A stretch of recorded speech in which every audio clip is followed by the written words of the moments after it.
This video is entitled Losing Louie Saves the World.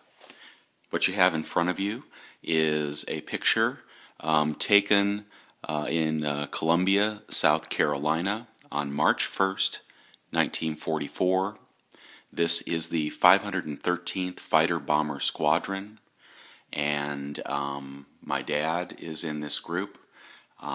This represents the people that went over to Europe to fight Hitler and some of the greatest generation, as well as the generation that saved the world. I'm proud to say my dad was part of that. Yes, his name was Losing Louie, and one of the reasons that he got that name was he came over to the States from Italy at a very, very young age, and by the time he was a teenager, the Great Depression struck. And he spent the next 10 years just barely surviving with our large family. Everyone who went through the Great Depression put their lives on hold because they were all just trying to survive. There was no work and scarce little to eat. My dad was an upholsterer, and after the Depression ended, he still hadn't married, but he finally managed to open a shop. And the first reason he got the name Losing Louie was he would sell a mattress at a pretty discounted price. So he called himself Losing Louie. Come make a deal with Losing Louie. Right? But little did he know that his life would go into turmoil, because while he was getting that started, shortly after he did, Hitler went wild in Europe, and he was drafted. How old was he? 39 and a half years old. Can you imagine, some of you that are 39, be getting a phone call or well, actually a letter back in the day saying you're being called to war? Can you imagine that? Not only a war, where people would be shooting at you, but a war that you would very likely die. But this was for the future of the world. That was what was at stake. A mere 75 years ago, Hitler proved that pure evil does exist, and sometimes someone needs to take a stand. The United States got into that war late, but when they did, they kicked ass. Proud to say my dad was part of that, and this is his story. You know, he had never married, and just getting his life back together, and before he knew it, he found himself in France, I believe it was, on a battlefield, taking fire from the Germans, and it was a very stressful situation. He would write home to the family, and I have all those letters. But generally, what he would live for would be the moments where they had some R&R, and he was able to go into town.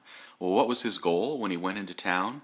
See, Louie had never married, and he was dead set on finding a wife. And he figured that a nice European girl would be just the right measure for that. So first thing he did is he bought himself a ring, and most of his letters involve him, when he wasn't fighting, going from town to town with this diamond ring and trying to scare up Mrs. Losing Louie.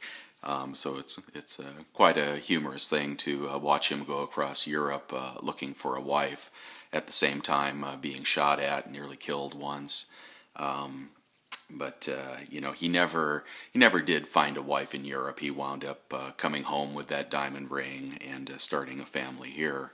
But that's what most of his letters are about. But again, to all the veterans who have risked their lives, you didn't have to, and we all appreciate it, especially those of you that are challenged right now. Our hearts and prayers are with you, and happy Veterans Day to all veterans, and especially the veterans that saved the world back in the 40s. Thanks, everybody. So there's my dad right in the middle.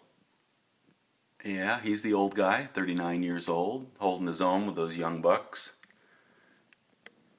Come with me and check out some of the stuff that I've pulled out of the garage in honor of Veterans Day to try to remember Dad and all the veterans. Here are some items that were his. Here's a satchel I think he took with him into the war. Is that Betty Grable? I'm not sure. There's my mom. He didn't marry someone from overseas. He wound up coming home and marrying a cute Calabrian chick. Wild temper, though.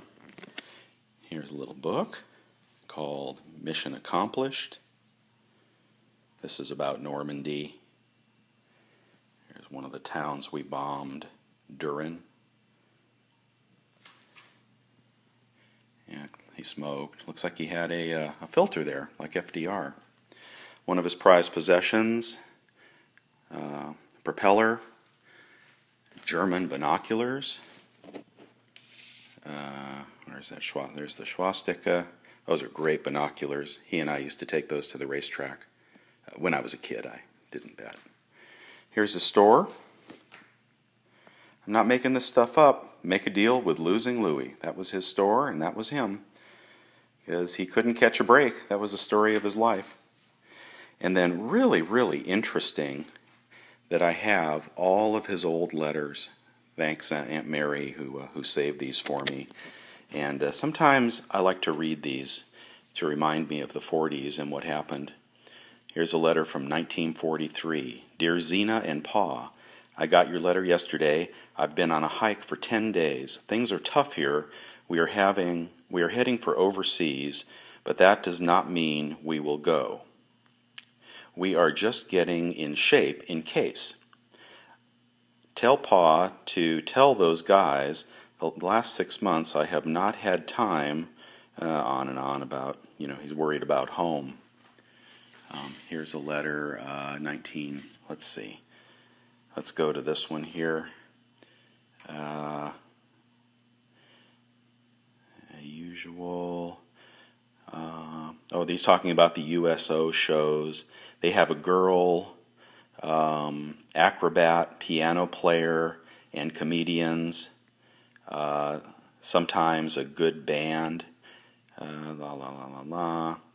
I've read articles from papers in the States about our outfit. I think we may get the presidential citation soon. There's talk about the war being over about Christmas. It sure is hard to say. He goes on. It's cold. Let's see. Please send me. He's going to France. He's going to go to England. Please send me sodium perborate, and 2 small bottles of Pepsodent. So he needs soap and Pepsodent. I'm glad you sent them. I should be getting them soon. I've been pretty sick the last few days, and I am better now. Don't worry about the money you sent. I spent some of it on furlough, and I bought an engagement ring and a wedding ring, which I have sent to a friend of mine. The rest I sent home to Pa. I'll be sending more money. The reason I asked for it is I have to spend. The weather is getting better. Don't worry. He's talking, about his ring. He wants to get married. Then later on he says the engagement has been called off because he kept getting engaged and then getting unengaged. I have just received your package and thanks a million. It was just the kind of candy I like. The cigarettes came in good because we don't get many now. He used to trade the cigarettes. Everything was swell, only don't forget next time to send anything, be sure to wrap it in paper several times and put it in a tin can. Most packages get wet. I also got the Christmas package that Bob Cobb sent. It was swell. The best thing I liked was playing cards. He used to play cards a lot in the service. And on it goes. So there is the history of World War II. There's this cool book that they also gave him. This is like a yearbook of sorts. And it came with this letter that says, Dear former member of the AAF team, General Arnold has directed that I write to inform you that even though you're no longer wear the Air Force's uniform, we of the Air Force consider you one of us. And there's some beautiful pictures in here of the oh gee, I can't quite get to them, but lots of nice color pictures about different parts of the war. Amazing stuff. So there you go. Okay, all you vets, thank you for your service. I hope you enjoyed this. Losing Louie Jr. signing out.